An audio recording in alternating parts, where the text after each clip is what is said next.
Hello, James. Right, nice to see you. Can I...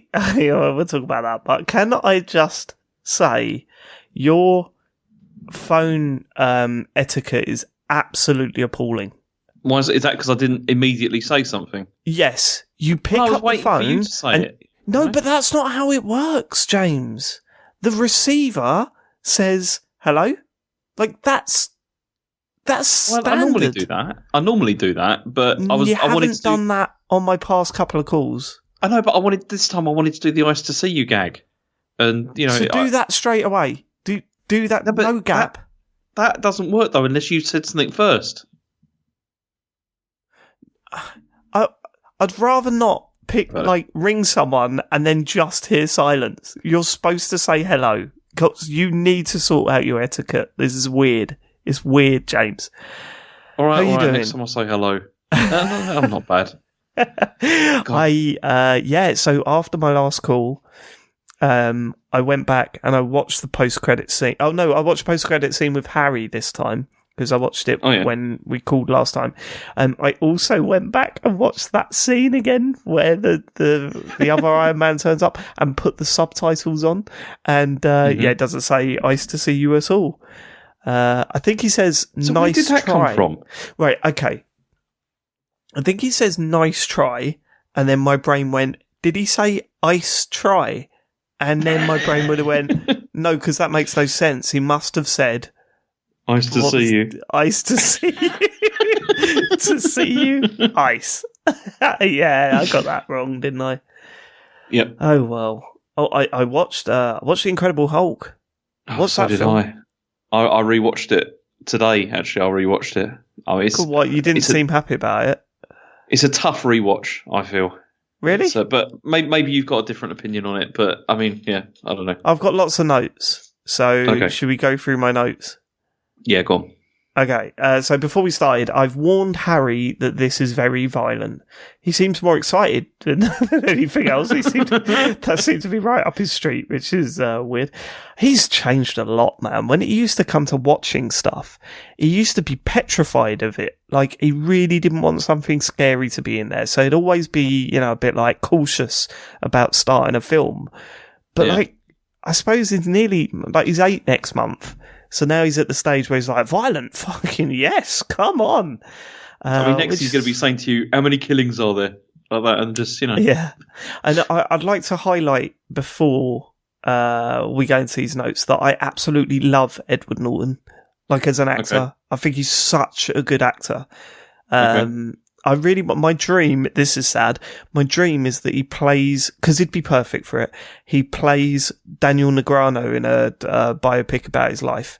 And you probably don't know who he is, but he's a poker player. And he's just the same person, basically. Right, okay. My first note after hitting play is, okay, people covered in blood on the floor in the opening credits. That's a good start. Again... Harry seems pretty excited. Hold on, these are the opening credits. Just saying, here's what was the opening of. Right, okay, sorry, I need to reread this. Sorry, hold on. These opening credits are just saying, here's what was the opening half an hour of Iron Man in 30 seconds. Yeah. It's the entire setup for it's based. I mean, do you think it works as a thing of this is his origin? I preferred it. I think I preferred it. Maybe it needed some flashbacks. I would rather the film open up as the superheroes and then you flash back to their life before that. I think that's a better way of doing it because I enjoyed Iron Man, but far too much of it was pre-Iron Man. Do you know what I mean? Yeah. I think. And I know it's an origin story and I know what that's, what it was going for, but I came to see an Iron Man film and Iron Man's in the last 45 minutes of it. You know what I mean? Yeah. I mean, he should have just been Iron Man, shouldn't he? From the beginning. Well, yeah, I mean, Harry was bang up for that. So, do I think it worked? Yes, I will say it did work because although we didn't get to see Bruce Banner, is it? Yeah. Yeah, although we've got no idea what Bruce Banner was beforehand. What happened to him was perfectly laid out throughout the film, right? Mm-hmm. It was perfectly explained. We knew exactly what had happened and why he turns into the Hulk. All that stuff was fine. We didn't need a big prolonged bit where he's getting into the experiment and it all goes wrong. Didn't need to see all of that. It didn't need to be dragged out. So I thought it worked. You? Yeah, I think it does work because they're very different kind of characters, really. Because like Bruce Banner, like this is kind of like thrust upon him in a sense, like what happens to him. Whereas for like Tony Stark, it's more of like a conscious decision to become Iron Man because of circumstances. It's a bit different, I think, and that's why it works in this case, I think. I think my first red flag happened soon after this when we find Bruce Banner in Brazil, and like this sums up quite a lot of this movie because they weren't confident that Bruce Banner picking up a English to Portuguese dictionary was enough to establish that he wasn't in America. So they then had to have him turn on the telly with foreign language TV and a football match just to drum it home. Look, he's not in America anymore. Just guys, like just to it's make football, sure. It really was like, okay, yeah, we get it. He's not in America. But that does that quite a lot in this, I think, where it makes a point and drums it home 3 times. Also, if you ran away to try and not hurt people, probably don't choose the most overpopulated area on the face of the planet. It's a weird choice, well, isn't it? You're more likely to get angry because of things. I don't want to be found, and I don't want to hurt people when I'm angry. Let's go to a really overpopulated city. Like it doesn't work. Also, moving to another country is incredibly stressful, and it's like, just why would you do that? That doesn't make any sense. When you get to the airport and you haven't got your passport, and you're like, fucking. I'm sorry, sir. Your bag is 10 kilograms overweight. Just constantly kicking off, getting on a plane, and there's a baby next to you.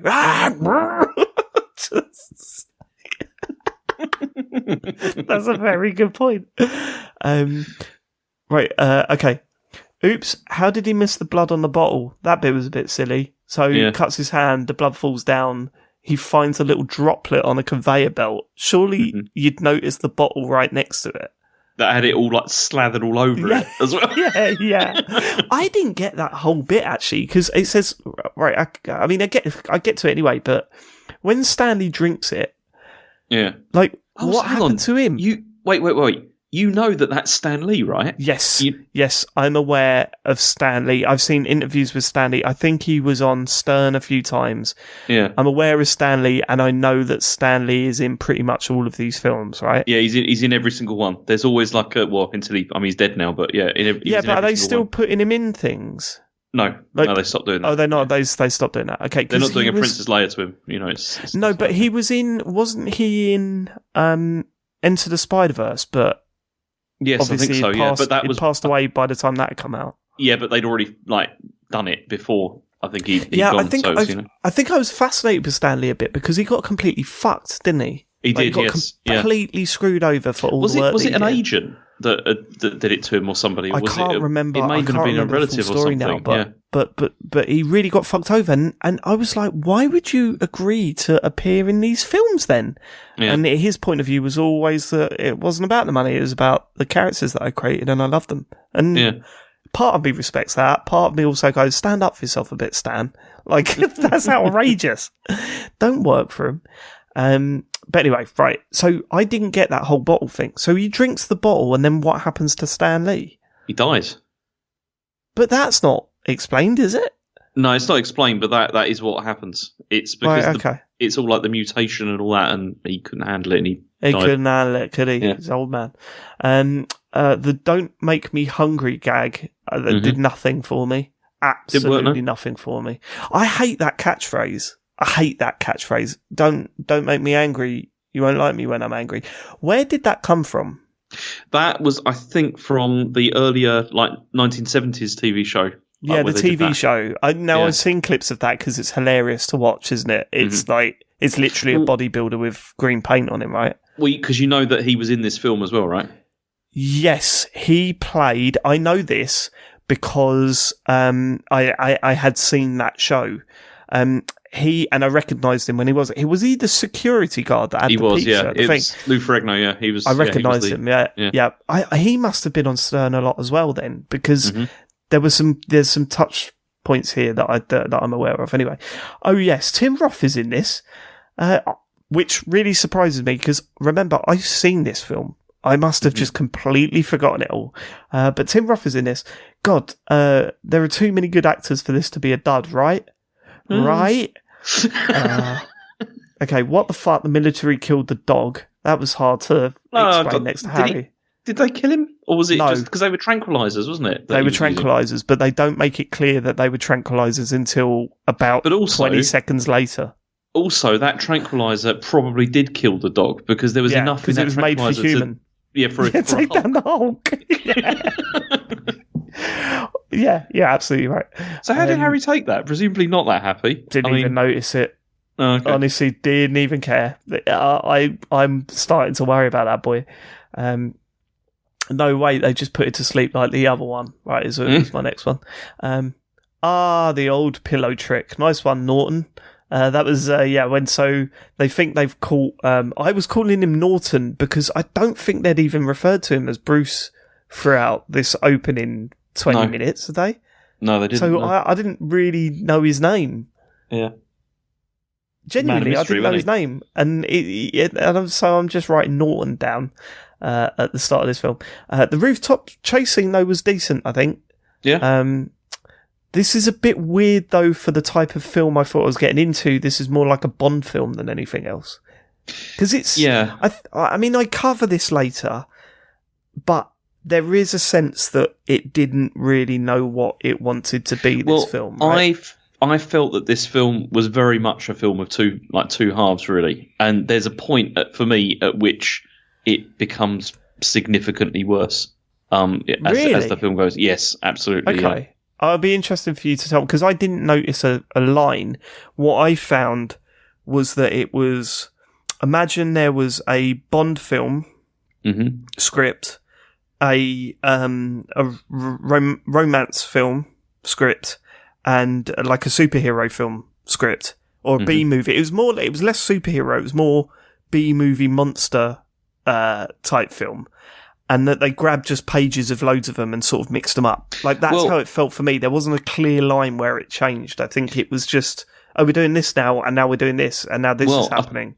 I could say something interesting about that, because apparently, Ed Norton was involved in the writing of this film. No, was he? Yes, and he rewrote the scenes all the time. Like, he was rewriting them as they were filming and everything, which may explain that. But then also, the other thing was that he said in interviews that he wanted to do what Christopher Nolan had done with Batman, like with the Hulk, as in like make it sort of long, dark, and serious. He didn't achieve that at all. No, he didn't. No, not even close. It didn't even look like he was trying to do that. But there was constant rewrites like all the time. Like, but then also because he was credited, like on some of the posters, because I looked this up earlier because I'd heard about this, he was credited under a pseudonym of Edward Harrison, but then later on they didn't give him a writing credit because they said there wasn't enough for him to deserve it, basically. Oh, right, but he did loads of rewrites, apparently. I mean, I'm fascinated. I'll ask you now, does he carry on as the Hulk? He doesn't, no. And so they get a new Hulk or a new Bruce or whatever. It's a different actor who actually. So I guess this is why this is seen as. This must be why it's seen as like slightly non-canon, right? Yeah, I mean it completely is canon because it is part of the whole thing.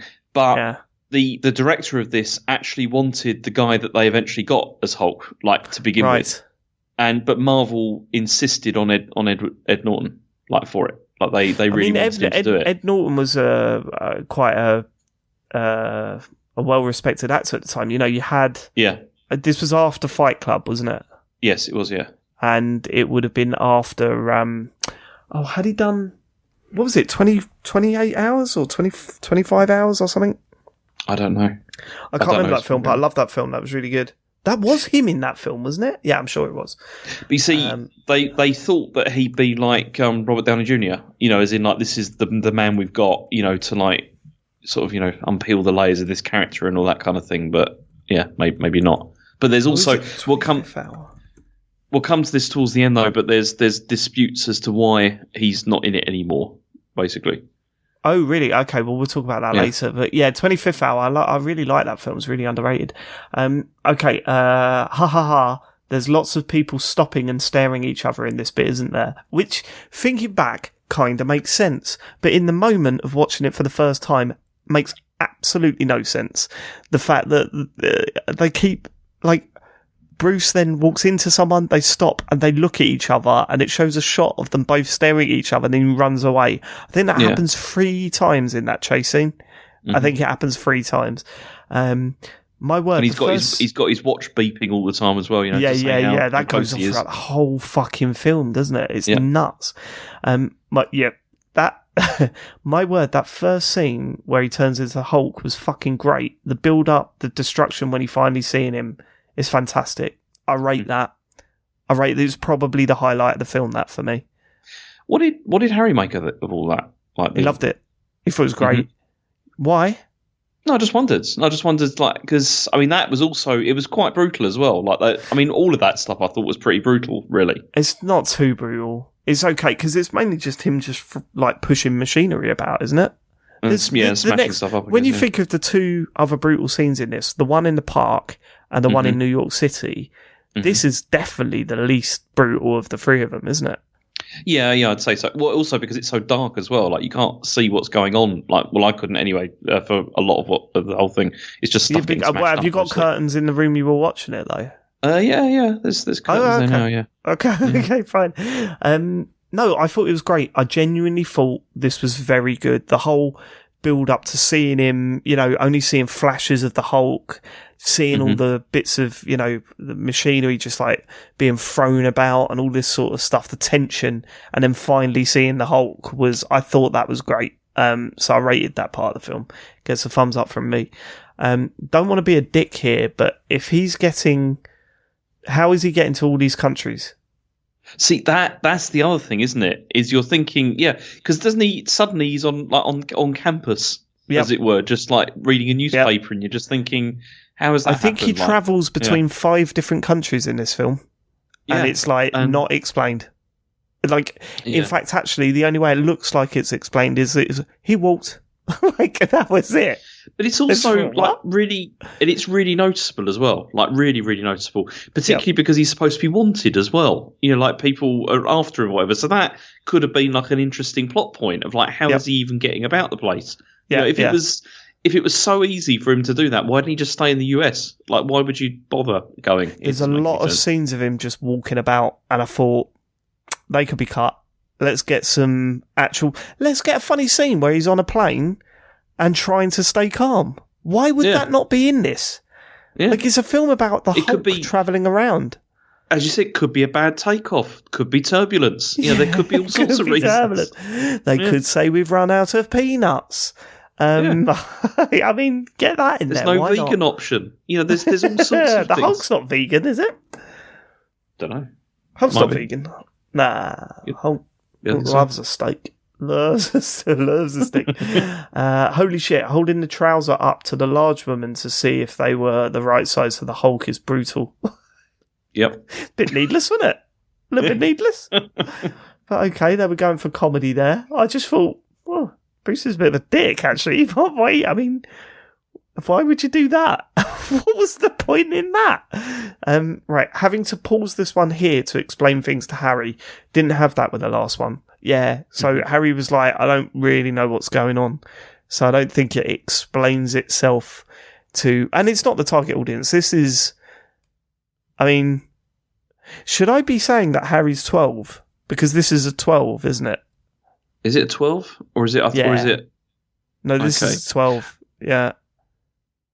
Am I bad for watching this with him? I don't think so. Wasn't it a 12A?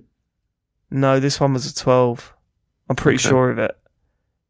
So did Asher watch it? He would have been like 8 or 9. Oh, okay, 8. Fine. So I'm when he saw it. So they ain't going to arrest us both, are they? Fuck it. Right, okay.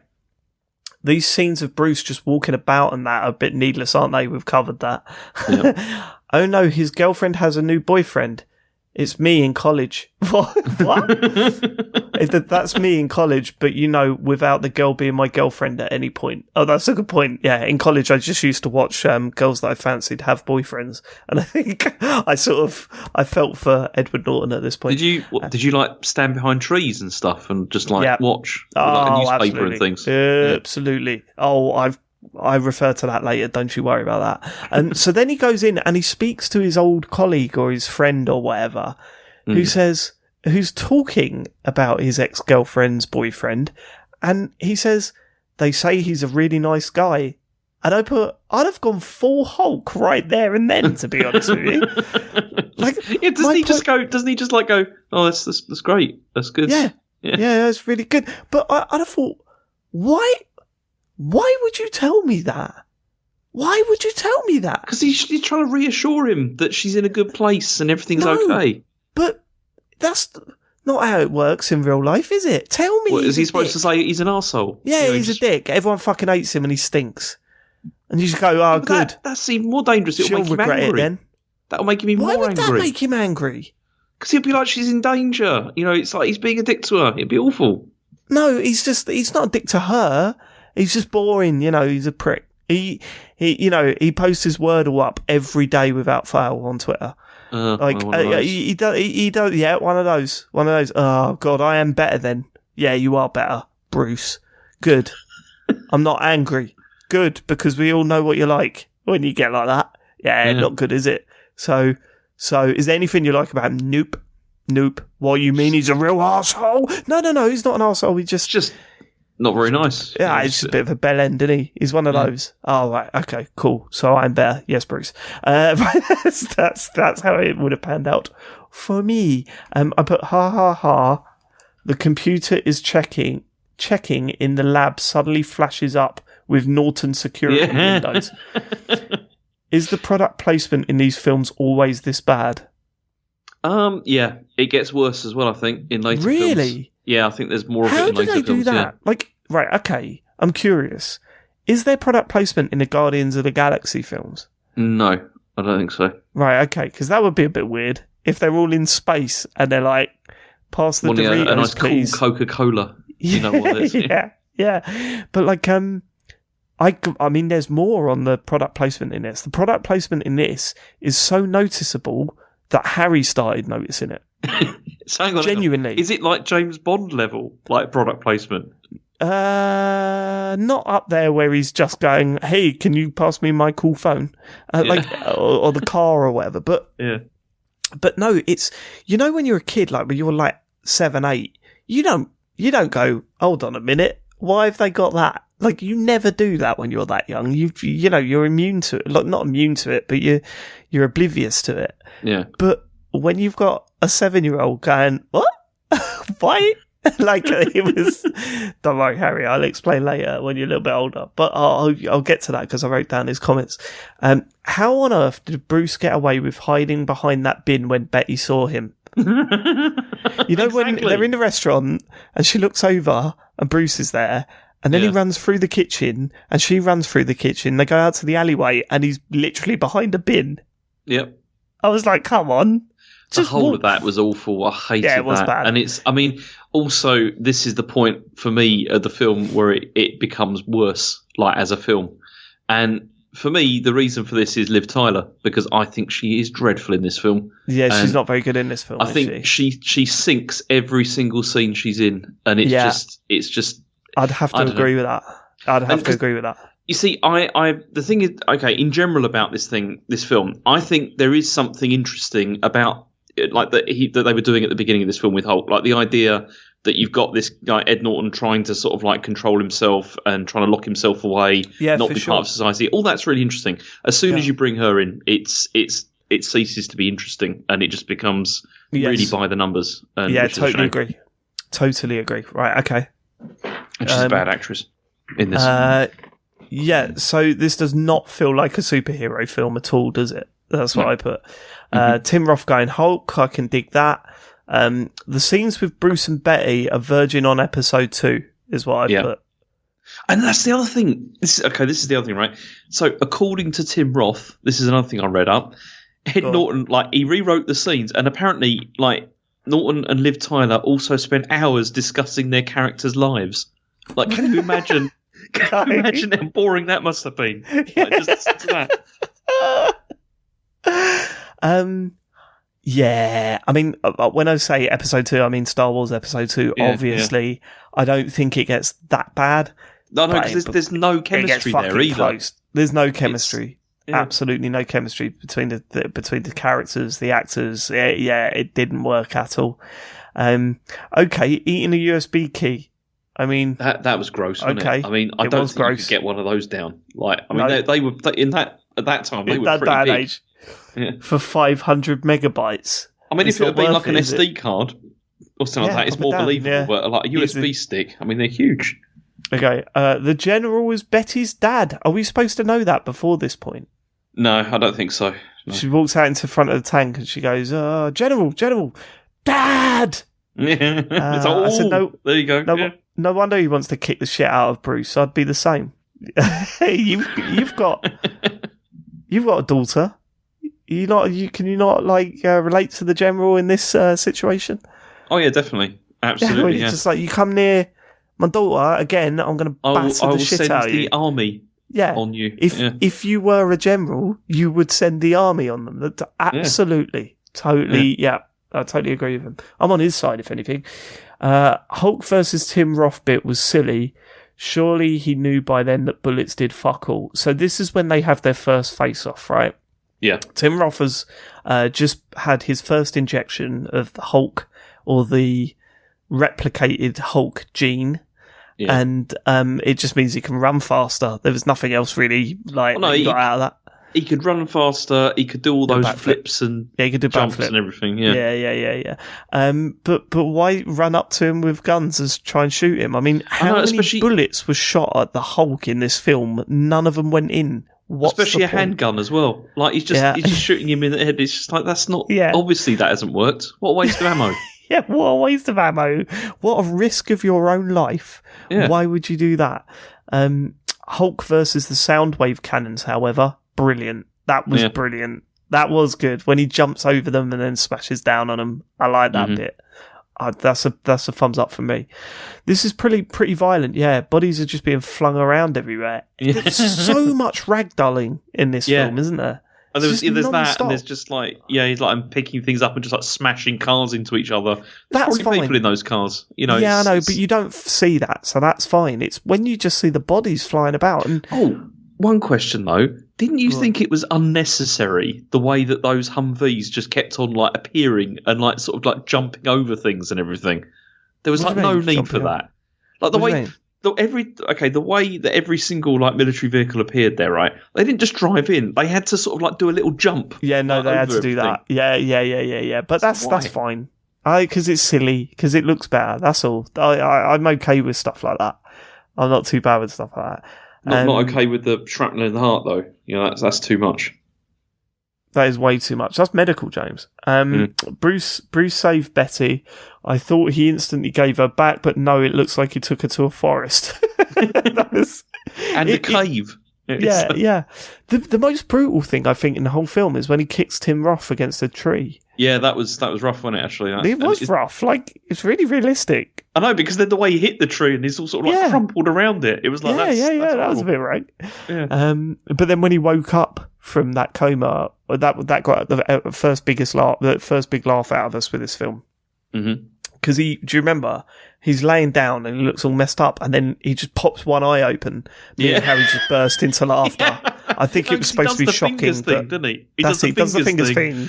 And then he just one eye opens. And one eye opens, and me and Harry were belly laughing. It looked so stupid that we were cracking up during that bit. Yeah. Right, shower turning into the gun was probably too much for Harry. He was okay, but it was just out of nowhere. You know, so Bruce Banner's having a shower and he looks up at the shower head, and then suddenly it turns into the machine gun, and it does that a couple of times, but doesn't go anywhere with it.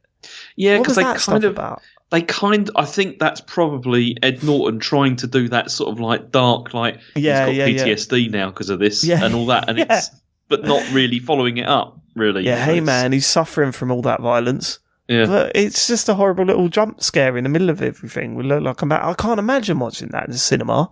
You'd just be like, that's too loud. That's too loud, Edward. Bruce getting the USB stick out. This prompted Harry to say, and I quote, "Did you know Charlie ate a sticker once? It was on an apple.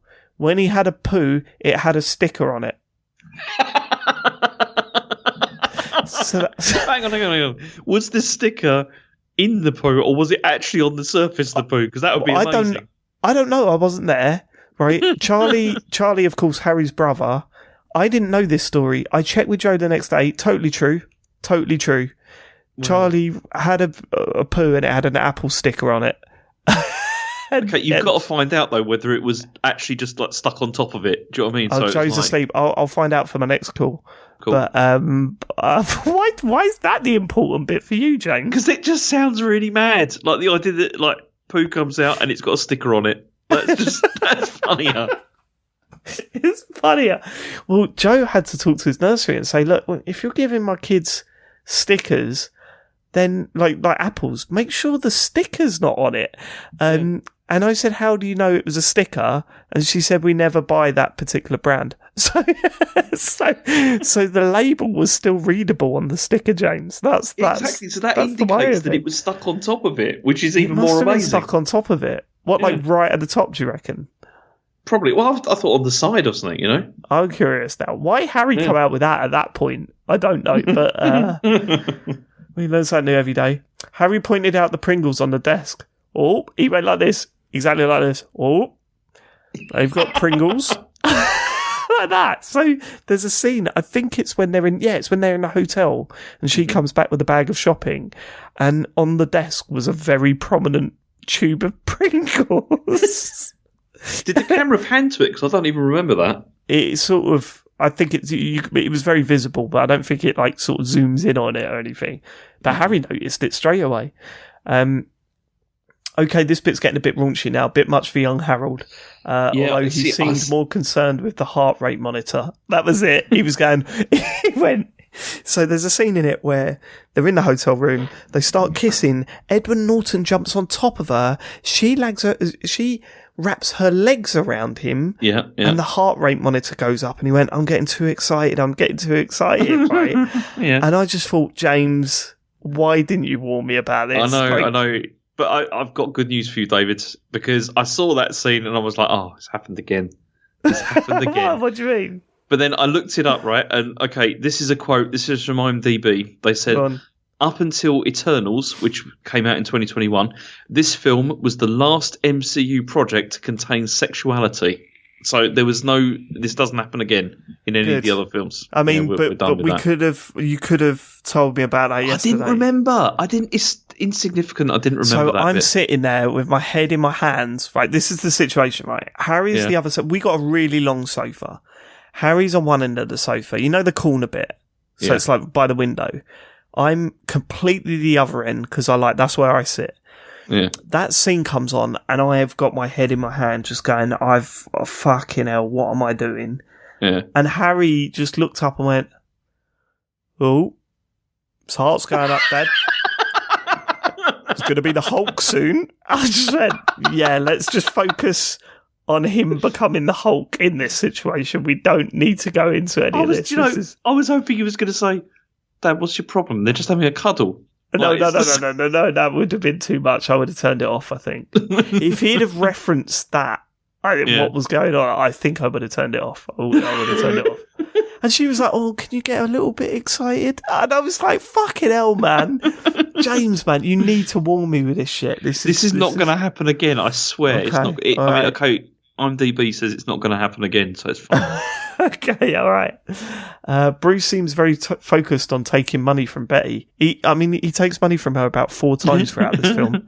Have you got any money? I need money. And then, she empties her purse, doesn't she? He went, well, I'll take the money. It's like, Bruce, it's not yours, mate. Put it back. Bit much. Just met Mr. Blue. Mr. Blue was such an awful character. I hated Mr. Blue in this. Do you know he was going to be a spin-off villain as well? Like if they were going to do more of these, they were going to do. He was going to be a spin-off villain, but it didn't happen. Appalling character in this. I hated it. Like, because initially he was excited by the science, and then for literally no reason, he did all this wacky shit. Like, they took no time to try and explain his motivations, so he just seemed like a fucking idiot. Yeah. Like, a total idiot. I hated Mr. Blue in this. I think he was the worst thing I've seen in these films so far. Really? Yeah, I think so. I think Liv Tyler's worse, but go on. Oh yeah, no, fair shout. I've put this in so that you know where I'm up to, as not much has happened for a while. Yeah. Right, yeah, okay, it's just better than Mr. Blue. Worst Doctor ever. Him just standing there watching when he was supposed to be activating the antidote as he was turning into the Hulk. That made absolute no sense. And then he has a panic attack, doesn't he, like, about the whole thing? And it's like, it was no panic attack. So his life's work is set on this, and he's watching the Hulk turn into the Hulk, and she's like, activate the antidote, and he's standing there smiling. And I just thought, this does not represent the character that we have been introduced to at all. No, he was sitting there, he was loving it. He was loving it, watching it, you know? He was just fascinated by it. Right, okay. Test subjects. There were other Hulks, and then that's when they reveal that he's been cloning his blood somehow, which I didn't think was possible. But then, okay, we have got a Hulk walking about, so I need to drop that stuff. I said, why is Tim Roth hitting everyone just before the Doctor asks why he's hitting everyone? I actually quite like that because I thought that was quite funny. Like, yeah, that was a good line. Yeah. That was a good line. Absolutely. When Tim Roth comes up and just hits somebody, you go, "What? Why are you hitting everyone?" Yeah, that was well done.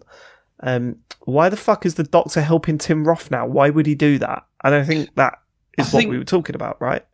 I think the reason, because the reason is he's kind of gone a bit power mad with the whole thing, with this idea that he can, create like an whole army of these things or whatever, and that he's going to be in charge. I think that's what the idea was with that. The Doctor thinks he could do that. Yeah, the Doctor thinks that it's like, this is my chance at like changing everything or, being in charge of stuff. Doesn't. No, I think so.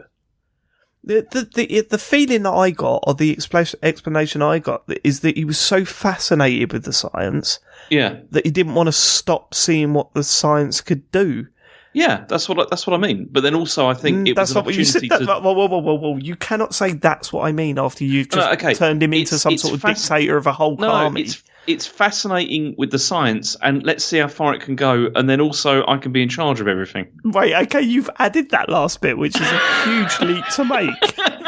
No, I'm fascinated with the science. Let's see what we can do with the science, and also I could be in charge of everything. That come out of nowhere. Only because I knew that he was supposed to be signing on to be a villain in later films. This is it. So you've just inserted that out of nowhere. It makes no sense. That makes no sense the way you said that. It makes sense. It doesn't.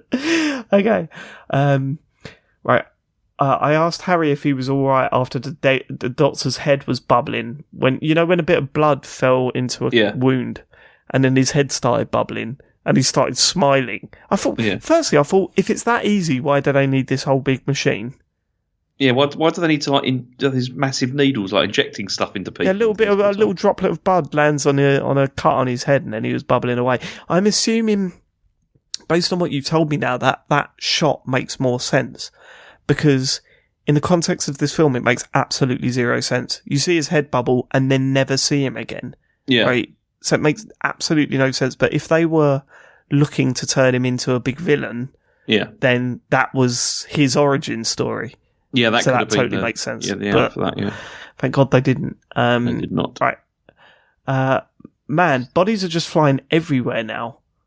And then I put in quotes, "It's just monsters versus monsters," James said on my last call. It is, pretty much. James! In New York, where they're literally just throwing bodies against buildings and stuff. Well, yeah, that was way more violent than you were letting on. I said it's just the ending was violent, right? Yes, and I said, is it just monsters versus monsters? And you said yes. As I could recall, it was. People getting crushed, people getting thrown. Like, there's a bit where he just lifts up a ton of cars, and his body's just flying off and smacking against buildings and shit. You weren't bothered about that earlier. You were fine with that. What do you mean earlier? Actually, no, you said you couldn't see the people in the cars. Yep. So, yeah. You could see the people outside the cars in this bit. Yeah, that's true. Okay. I did. My next line though is, okay, Harry's loving this. He loved it when Bad Hulk stamped on the car and flipped it into his hands like a skateboard. Yeah. That bit, Harry loved that. Absolutely adored that bit. And he wasn't scared of Bad Hulk either. He was quite into the design and everything. Yeah. He was bang up for that. Seems like a big risk to jump out of the plane, right? Yeah, because you'd be thinking, like, the way he changes is by getting angry. I mean, is that going to make you angry? Like jumping out of a plane? No, that's not the risk, though. The risk is you've just had an experiment that potentially...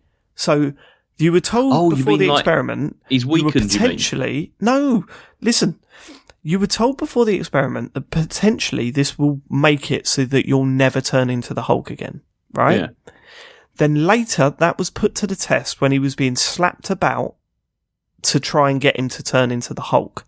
Because Tim Roth was slapping him around to try and get him to turn into the Hulk because he wanted to fight the Hulk, right? Yeah. That didn't work. So not only did he have the experiment that could potentially get rid of it, he's already had a test where he didn't turn into the Hulk. Why then would you jump out of the plane? Maybe he's just thinking it's such an extreme situation, such extreme circumstances. That's got to bring it out. It's got to work. But he's been told that he might never turn into the Hulk again medically. Well, then what's he supposed to do? Fly away, go and live your life. Forget about That's the whole New thing. York. It was all getting all destroyed, wasn't it? He had to do something. Who gives a shit? Who gives a shit? Go You'd away. make a crap superhero. I would, but I wouldn't jump out of a plane in that situation. Absolutely not. When he landed, because he falls down, he looks at the camera and says, does he say, oh shit? I don't remember that. What does he might say? do, I don't know. He looks down and he says, oh shit. Maybe he says, oh crap or something. So when he lands, because he makes it like the indication is that he's not going to turn into the Hulk. Then he lands through he turns into a crater in the floor, right? And Harry said, "Oh no, he didn't change." And I thought, oh, he's realised that he's dead. So this is going to be And then he followed that up with, "How is he going to fight that guy now?" And I thought didn't have the heart to tell him that he would have exploded on impact, if he hadn't changed. There wouldn't be anything left. Pretty much. His head's somewhere in New Jersey now, Harry. So I won't worry about it. Using half a car as a punching glove is the coolest thing I've seen in this movie. Mm-hmm. Come on, that bit was good, James. I like most of that. They're using all the stuff around. Did they use a bus as well at some point? Yeah. But ripping a police car in half and using them as punching gloves was fucking great. Mm-hmm. It was good. I like that. And now we see Betty under a huge pile of dead bodies after a helicopter crash. Monster on monster is what I put after that. Did you not feel bad about this part of the movie, knowing that Harry had seen it? No, because this part I thought wasn't too bad. When it got to once it gets to the bit where it's just them ripping into each other, I don't think it was that bad like that. Okay, I'll repeat that last line then. And now we see Betty under a huge pile of dead bodies after a helicopter crash. Yeah, I can see where you're going with that. Although there's a worse bit that comes after that. So what do you mean where I'm going? I'm already there. Not sure the thunderclap would have put the fire out of... I know. That was the thing. When I saw that, I thought, that's just going to make all the fire go into the helicopter and just, burn them all. Yeah. Exactly my fault. The heat would have travelled directly into their faces. That's horrendous. Okay, right, okay. Then I put, okay, so fight ends. He seems to have handed over Tim Roth and gone to fail at meditation. Yeah, that was a bit weird, wasn't it? He just sort of... So she didn't want him to kill him, and then he sort of just gives him to just went off. When you say there's worse bits, did you mean when he's choking him out with a chain? Yeah, I thought that was horrific, that bit. I thought that Monster was really on monster, though. I knew he's fine with that. It's when humans are involved that it's a problem, I think. Mm-hmm. like the dead bodies in the. No, but it's that, and it's also crash. when like Tim Roth has him up against the wall and he's like sticking like bone in him and stuff. That was grim. That was very nice, but it was fine. So he gives Tim Roth over. I guess we don't find out what happens there, but we whatever. do, but yeah. What do you mean? Well, later in other films, things happen. Okay, fine. Yeah. Oh, shut up, man! Why are you ruining it for me? No, it's not. It's not ruining it because it is a little bit because I had no idea. I thought that whole thing was over and he wasn't going to come back, and now I know he comes back. So now I'm going to be looking for it. He kind of doesn't. Let's not get into that because let's not get into it. Harry was well excited to see Tony Stark at the end. Yeah, I could see this thing happening now. Like I can see the excitement now where the buzz comes from. Yeah. Tony Stark walks in at the end and Harry was like, "Oh, Iron Man, what? And he's like, I'm creating a team, and he's like, "Oh, is that?" And he was like, well excited about that whole thing. So I was really, that was like, oh. See, that is it. This is the films now. This is it now, isn't it? That's when you start getting all the crossover stuff where it starts to become really cool. And that's why the end of credit stuff in these films is often really important because that's where they often do that sort of stuff. I've got a comment on that. Let me read my next bits because I wrote this during the credits. Harry said the film was good. He gave this one an 8 out of 10 too. I'm less generous. It was great in places. It had a little bit more substance than Iron Man, I think. It was shooting for a little bit more than Iron Man did.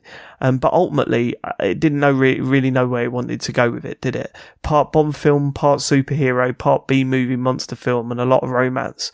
It never really succeeds at anything. But it wasn't awful. I've seen way worse. Yeah, I mean, I'd say it's like a 6 out of 10, in my opinion, like as a film. Yeah, when Harry asked me what I would give it, I said 5, 6. It was okay. Like honestly, I've seen way worse films. Oh yeah, it's completely watchable. It's just that it's not great. It's just not. I mean, I really think Iron Man is a much better film. Like it's a lot more coherent. I feel than this was.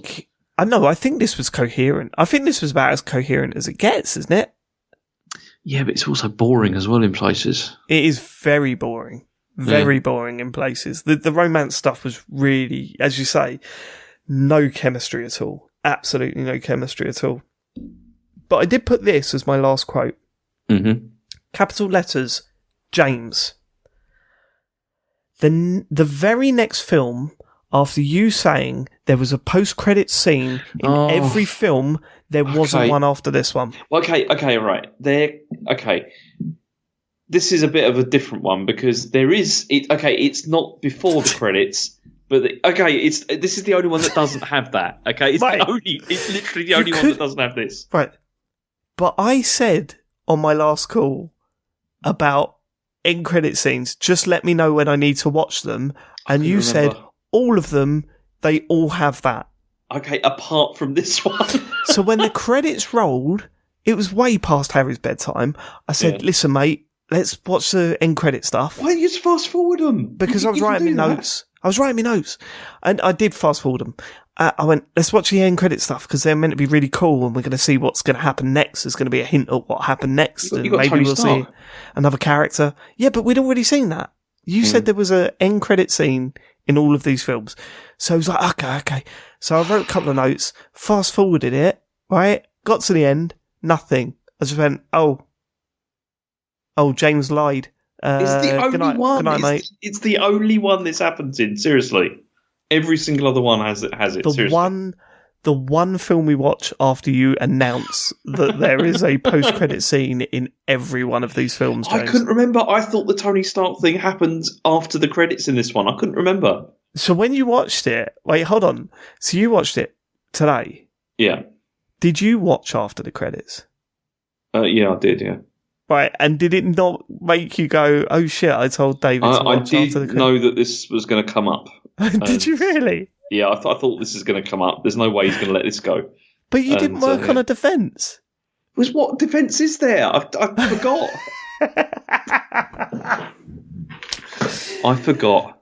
It's So what? So why are people so angry at this film? What's the like? Where does this sit? Everyone says it's the worst one. Maybe it's not even part of the MC universe. Marvel. Oh, it definitely is. I mean, it's got that Tony Stark bit in it as well, isn't it? I mean, it makes sense. You know, that it kind of is. But then I think it's probably because tonally it is a mess. Like, as we've said, it goes all over the place, you know, with everything. And it doesn't really fit in tonally with any of the other films, I don't think. Like, Iron Man does. Like, it still fits in with the other films, I feel, even though it was like a first attempt and there's a lot of the stuff is still rough around the edges. But it still fits in with the overall... There's a distinct lack of laughs in this, isn't there? Yeah, exactly. And that's what's missing, you know, from this, whereas you've got that in Iron Man still. You know, there is still something there. And that is something that they push more and more and more, like throughout all these films. But it works. I really think it works, like what they do with that. And that's why this film feels kind of joyless to me, like in general. And it's just not a very... You're right. I see that. It's certainly not what I would expect to go and see with a superhero film. Yeah. Yeah, it was a bit weird. I think I liked it at the time because, you know, I wasn't a fan of superheroes anyway. So I was kind of like, oh, this is not what I expected. So I sort of didn't mind it when I watched it back in the day. But watching it now, knowing that I'm going into superhero films and also having the context of knowing or at least seeing the posters and stuff, you know, of the films as we've gone along, like, I kind of go, oh, yeah, this kind of feels very different, doesn't it? Mm-hmm. Really weird. But yeah, I mean, whatever. We're looking forward to the next one. We watched the trailer for Iron Man 2 straight after, because he was still crying from the lack of post-credit scenes that I'd promised him. So to cheer him up, we watched the Iron Man 2 thing. Now, I don't know anything about Iron Man 2. Now we're at a point where I've not seen any of these. I don't know anything about them, really. But something is telling me that this is not a good one. Right? Yeah. So when this came out, this is not a bad film, like Iron Man 2. It's absolutely not a bad film, but it doesn't really do enough to build on the first film. Most people feel. For fuck's sake! When is this going to start happening? Like the MCU stuff. When am I going to start going? Oh, okay. The point at which the whole thing clicks, like really, is probably Avengers, which is the fifth one. That's when it all. That's when it all really starts to click. Another 2 more films to go before I start enjoying. Right, okay. No, it's. Sure. I think you'll still enjoy it because I watched this one back. When was this? Again, probably about a year or two ago, and I enjoyed it a lot more the second time I watched it than the first time. Again, it's not terrible. It's just, I mean, none of these are like Star Wars Episode 2 or Episode 1 level. None of them are like that. But, you know, that'd be really bad. It's a low bar, I know. But there's none of those who are like that. Okay, well, we're very excited. We're very much looking forward to this. I think mainly because Harry knows Iron Man now. Mm-hmm. So going to see what Iron Man does next is way more appealing than now meet another one. You know what I mean? I'm quite excited to see how he reacts to this one. I think he's more excited for this film than he has been watching the other 2. So, and I suppose I am as well, actually. It feels like, okay, I'm more comfortable with this character. So it would have been terrible if it was like another character for the next film. So, one thing that I did notice, so what's really weird is that there was like 2 months between Iron Man and the Hulk. Yeah, right. It was a very quick release schedule, I think. I mean, they were at one point they were putting out, it was like 2 or 3 films a year, which is quite a lot. I mean, that's but what I'm saying is that this Iron Man 2, the third film, was 2 years after the Hulk. So they had 2 in 2 months, and then you had to wait 2 years for the next Marvel film. Which does seem a bit strange, doesn't it? Like, you'd think, why not just... Especially when you'd said that they put all their eggs on Iron Man being a success. If that wasn't a success, it was a failure. But they'd clearly already had another one filmed and ready to go. Well, yeah, they had it ready to go, but then this didn't mean that it was going to continue, indefinitely, after that. Okay. But then also, this was the last Ed Norton one as well. So that was it. And now he's gone. Yeah.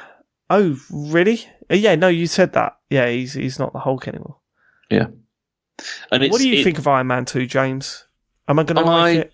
I liked it. I mean, there's a character in it who is so obnoxious that I enjoyed him. like basically. So we'll see. Yeah, I like that. Yeah, fine. You'll know who I mean. That's my next film then. Yeah, and I will watch that and then give you a bell when it's done. Looking forward to it, and I'm gonna have to watch it again as well, which I'm fine with. I'm absolutely fine with that because it's a reasonably good film. Okay, all right. I'll speak to you next week. Yeah. All right. See you later. Oh, before I go. Is there a post-credit scene at the end of Iron Man 2? Right, okay. Yes. Right, I can watch that then. Okay, I'll catch you later. All right, bye. Bye.